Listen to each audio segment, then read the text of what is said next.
تحية لك معهدي أرفعها لك باليد يا رفيق تفوقي يا ملهمي يا سندي. Bonjour et bienvenue dans cette vidéo.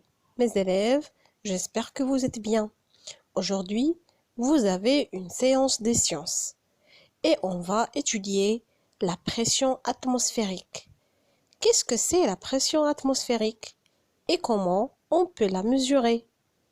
Avant de commencer la leçon, je vous donne un petit rappel sur ce que vous avez vu au début de cette unité. Les gaz à puits poussent sur toutes les surfaces avec lesquelles ils sont en contact. On dit qu'ils exercent une pression. Les gaz sont compressibles et expansibles. Lors d'une compression, la pression d'un gaz augmente, d'autant plus que son volume diminue. La détente, aussi appelée expansion, est le contraire d'une compression. Lors d'une détente, la pression d'un gaz diminue, d'autant plus que son volume augmente.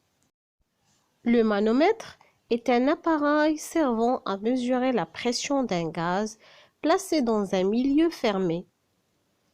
Dans le système international d'unités, la pression s'exprime en pascal, PA. On utilise aussi souvent les hectopascales et le bar. Bon, mes chers élèves, on commence notre leçon d'aujourd'hui. Et on va commencer par la pression atmosphérique. Alors, la question qui se pose, qu'est-ce que c'est la pression atmosphérique? Pression atmosphérique, c'est la pression exercée par l'air de l'atmosphère en un lieu donné.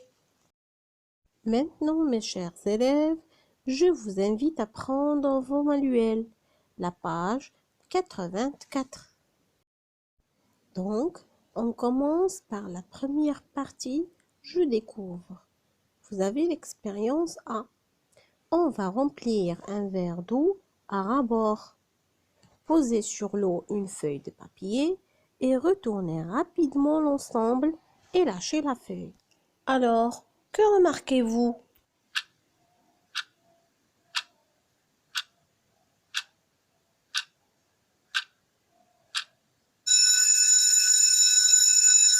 Donc, on remarque que la feuille reste sur le pot et l'eau reste dans le verre et ne s'écoule pas.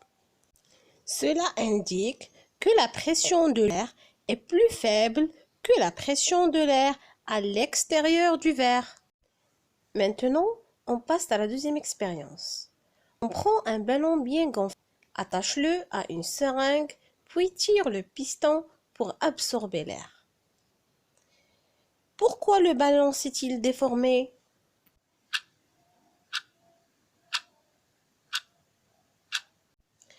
Alors, l'air qui existe dans le ballon va être retiré vers la seringue. Donc, l'air à l'extérieur du ballon va exercer une pression sur ce ballon qui va certainement être déformé. On peut mesurer la pression atmosphérique en utilisant le baromètre. Maintenant, mes chers élèves, prenez la page 85, la partie à moi d'agir et on commence par la première question. Premièrement, donne la définition de la pression atmosphérique. Deuxièmement, explique pourquoi la venteuse dans l'image ci-contre reste collée au mur.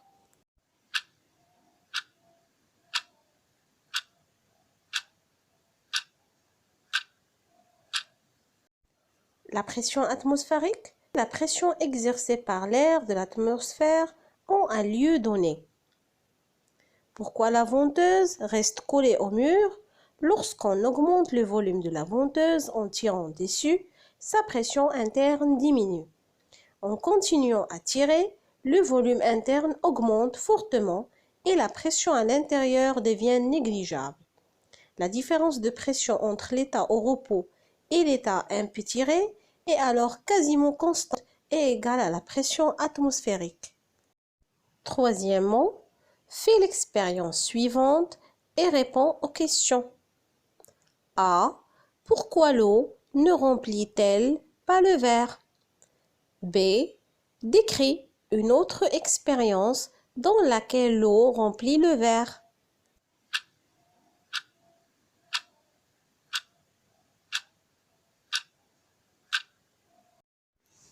Première expérience.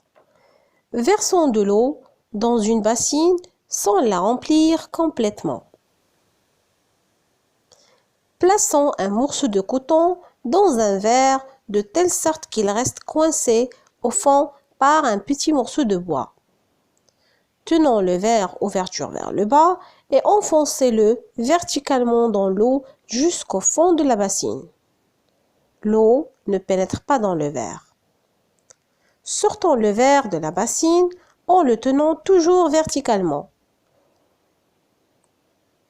Le coton est sec. Deuxième expérience. Introduisons maintenant un verre dans l'eau. Laissons-le se remplir et tenons-le verticalement, ouverture vers le bas. Introduisons un deuxième verre verticalement dans la cuvette, ouverture vers le bas. Puis, inclinons-le sur le premier pour transvaser complètement l'air du deuxième verre dans le premier. Dans cette expérience, l'inclinaison du verre rempli d'air permet à l'air de s'échapper et à l'eau de le remplacer. Les bulles d'air qui quittent le premier verre vont s'accumuler dans le deuxième et enchasser l'eau. Puisque l'air est plus léger, monte dans le haut du verre. Maintenant que vous avez vu l'expérience, je vous invite à prendre la correction.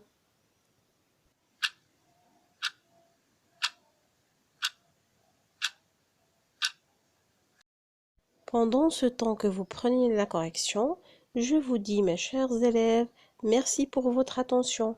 À bientôt.